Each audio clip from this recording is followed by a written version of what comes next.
2016 থেকে 2024 সাল পর্যন্ত আওয়ামী শাসনামলে 1382 কোটি টাকার বিভিন্ন নজরদারি পণ্য কেনা হয়েছে। আমদানি তথ্য ও চুক্তি অনুসারে এসব সার্ভিলেন্স পণ্য national telecommunication monitoring centre NTMC, RAB ও পুলিশের জন্য কেনা হয়।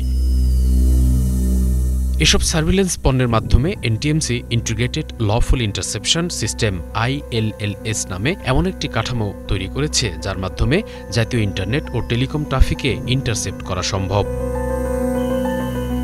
র্যাব যেসব ডিভাইস কিনেছে তার মধ্যে মোবাইল ও vehicle jammer, IMSI catcher, mobile communication analyser এবং কোনো নির্দিষ্ট ব্যক্তির মোবাইল অ্যাক্টিভিটিস চেক করা। এছাড়া পুলিশের কেনার তালিকায় GPS tracker, satellite communication analyser, speak recognition system, spyware inject এবং এনক্রিপ্টেড কমিউনিকেশন সিস্টেমে ইন্টারসেপশন করার যন্ত্র রয়েছে। 2016 সাল থেকে 2024 সাল পর্যন্ত এনটিএমসি, পুলিশ ও র্যাবের পক্ষ থেকে নজরদারি সরঞ্জামের জন্য মোট 1382 কোটি টাকা খরচ করা হয়েছে, যার মধ্যে এনটিএমসি একাই খরচ করেছে 65%-এরও বেশি, যার পরিমাণ 904 কোটি টাকা।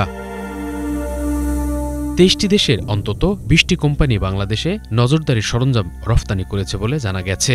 এসব দেশের মধ্যে ইয়ানা টেকনোলজিস, ইকমটেড holdings private limited, Penmark Impex, Octasys, এটিসিস এজি, ইন্টারসেক, ডেলহেস লিমিটেড, টিয়ারসেক, Passitora limited, Teledyne, FLIR detection corporated, spider digital innovation, Roya international উল্লেখযোগ্য।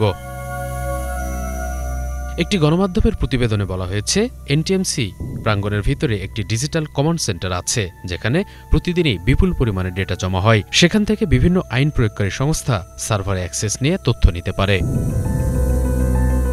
বিশেষজ্ঞরা বলছেন, অপরাধ প্রতিরোধ, অপরাধীদের নজরে রাখা, গোয়েন্দা তথ্য সংগ্রহ এবং জাতীয় নিরাপত্তার হুমকি নিরসনে নজরদারি ব্যবস্থা অত্যন্ত গুরুত্বপূর্ণ।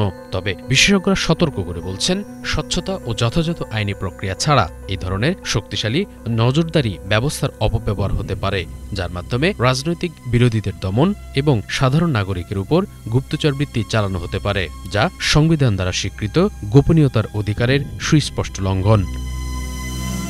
Banglavision news desk.